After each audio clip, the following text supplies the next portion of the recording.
Hi hello ನಮಸ್ತೆ welcome back to my YouTube channel. ಇವತ್ತಿನ recipe ಬೆಂಡೆಕಾಯಿ ಗ್ರೇವಿ ಮಾಡ್ತಾಯಿದ್ದೀನಿ. ಹಾಗೆಯೇ ಯಾರೆಲ್ಲ ಈ ವಿಡಿಯೋ ನೋಡ್ತಾ ಇದ್ದೀರೋ ನಮ್ಮ ಚಾನಲ್ನ ಸಬ್ಸ್ಕ್ರೈಬ್ ಮಾಡಿ. ನಾನಿಲ್ಲಿ ಬೆಂಡೆಕಾಯಿ ಗ್ರೇವಿ ಮಾಡೋಕ್ಕೆ ಬೆಂಡೆಕಾಯಿನ ವಾಶ್ ಮಾಡಿ ಹಾಗೆಯೇ ಕಾಟನ್ ಬಟ್ಟೆಯಲ್ಲಿ ನೀಟಾಗಿ ಎಲ್ಲ ಬೆಂಡೆಕಾಯಿನೆಲ್ಲ ಒರೆಸಿ ಹಾಗೆಯೇ ಸಣ್ಣ ಸಣ್ಣದಾಗಿ ಕಟ್ ಮಾಡಿ ಎತ್ತಿಟ್ಕೊಂಡಿದ್ದೀನಿ. ಮೊದಲು ಬೆಂಡೆಕಾಯಿನ ಹುರ್ಕೊಳ್ಳೋಣ. ನಾನಿಲ್ಲಿ ಸ್ಟವ್ ಮೇಲೆ ಒಂದು ಬಾಣಲಿ ಇಟ್ಕೊಂಡಿದ್ದೀನಿ.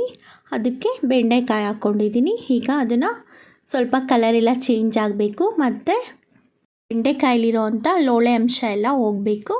ಅಲ್ಲಿವರೆಗೂ ಚೆನ್ನಾಗಿ ಹುರ್ಕೊಬೇಕು. ಈ ಥರ ಚೆನ್ನಾಗಿ ಹುರ್ಕೊಳ್ಳೋದ್ರಿಂದನೇ ಬೆಂಡೆಕಾಯಿ ಗ್ರೇವಿ ಚೆನ್ನಾಗಿ ಬರೋದು. ಅದಕ್ಕೋಸ್ಕರ ಚೆನ್ನಾಗಿ ಹುರ್ಕೊಳ್ಳೋಣ.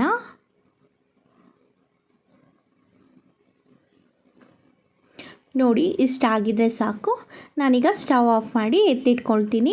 ಹಾಗೆಯೇ ಏನೇನು ಬೇಕು ನೋಡ್ಕೊಳ್ಳೋಣ ಬನ್ನಿ. ನಾನಿಲ್ಲಿ ಈರುಳ್ಳಿ, ಬೆಳ್ಳುಳ್ಳಿನ ಸ್ವಲ್ಪ ಕೆಚ್ಚಿಟ್ಕೊಂಡಿದ್ದೀನಿ, ಒಂದು ಟೊಮೊಟೊ, ಕೊತ್ತಂಬರಿ ಸೊಪ್ಪು, ಹಾಗೆಯೇ ಕರಿಬೇವು ಇಷ್ಟೆಲ್ಲ ಎತ್ತಿಟ್ಕೊಂಡಿದ್ದೀನಿ.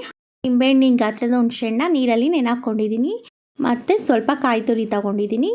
ಹಾಗೆ ಈಗ ಸ್ಟವ್ ಮೇಲೆ ಒಂದು ಪಾತ್ರೆ ಇಟ್ಕೊಂಡಿದ್ದೀನಿ. ಅದು ಸ್ವಲ್ಪ ಬಿಸಿ ಆದಮೇಲೆ ಒಂದು ಸ್ಪೂನ್ ಆಯಿಲ್ ಹಾಕ್ಕೊಳ್ತಾ ಇದ್ದೀನಿ. ಅದು ಬಿಸಿ ಆದಮೇಲೆ ಸಾಸಿವೆ ಮತ್ತು ಜಜ್ಜಿರೋ ಅಂಥ ಬೆಳ್ಳುಳ್ಳಿ, ಈರುಳ್ಳಿ, ಕರಿಬೇವು ಎಲ್ಲ ಹಾಕ್ಕೊಂಡು ಚೆನ್ನಾಗಿ ಫ್ರೈ ಮಾಡ್ಕೊಳ್ತಾ ಇದ್ದೀನಿ. ಸ್ವಲ್ಪ ಈರುಳ್ಳಿ ಕಲರೆಲ್ಲ ಚೇಂಜ್ ಆಗಲಿ. ಬೆಳ್ಳುಳ್ಳಿ ಜಜ್ಜಿ ಹಾಕೋದ್ರಿಂದ ಟೇಸ್ಟ್ ತುಂಬ ಚೆನ್ನಾಗಿ ಬರುತ್ತೆ, ಅದ್ರ ಫ್ಲೇವರ್ ತುಂಬ ಚೆನ್ನಾಗಿರುತ್ತೆ. ಈಗ ಈರುಳ್ಳಿ ಚೆನ್ನಾಗಿ ಫ್ರೈ ಆಗಿದೆ. ಈ ಟೈಮಿಗೆ ನಾನು ಟೊಮೊಟೊನ ಹಾಕ್ಕೊಳ್ತಾ ಇದ್ದೀನಿ. ಟೊಮೊಟೊ ಮತ್ತು ಸ್ವಲ್ಪ ಮೆತ್ತಗಾಗಬೇಕು.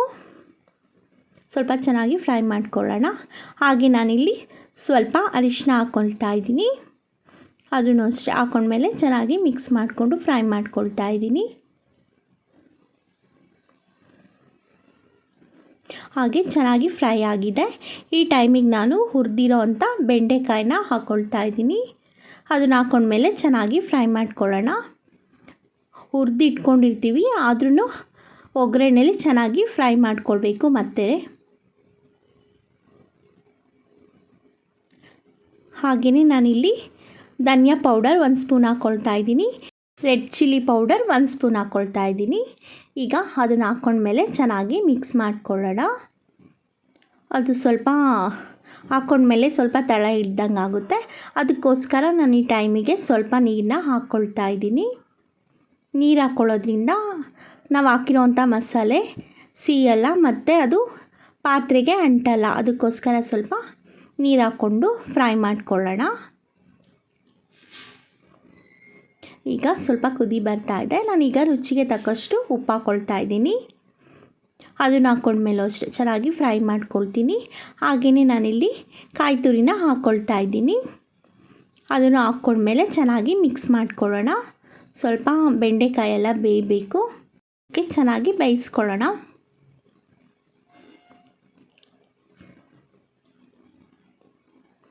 ಹಾಗೆಯೇ ಹುಣಸೆ ನೆನೆಸಿರೋ ಅಂಥ ನೀರನ್ನ ಹಾಕ್ಕೊಳ್ತಾ ಇದ್ದೀನಿ ನಾನೀಗ.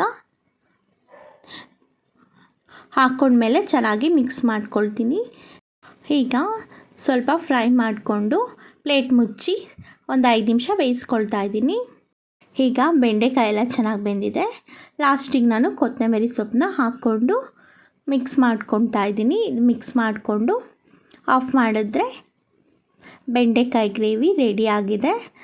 ಇದಂತೂ ತುಂಬಾ ಚೆನ್ನಾಗಿರುತ್ತೆ. ಹಾಗೆಯೇ ಚಪಾತಿ ಮತ್ತು ರೈಸ್ಗಂತೂ ತುಂಬ ಟೇಸ್ಟಿಯಾಗಿರುತ್ತೆ.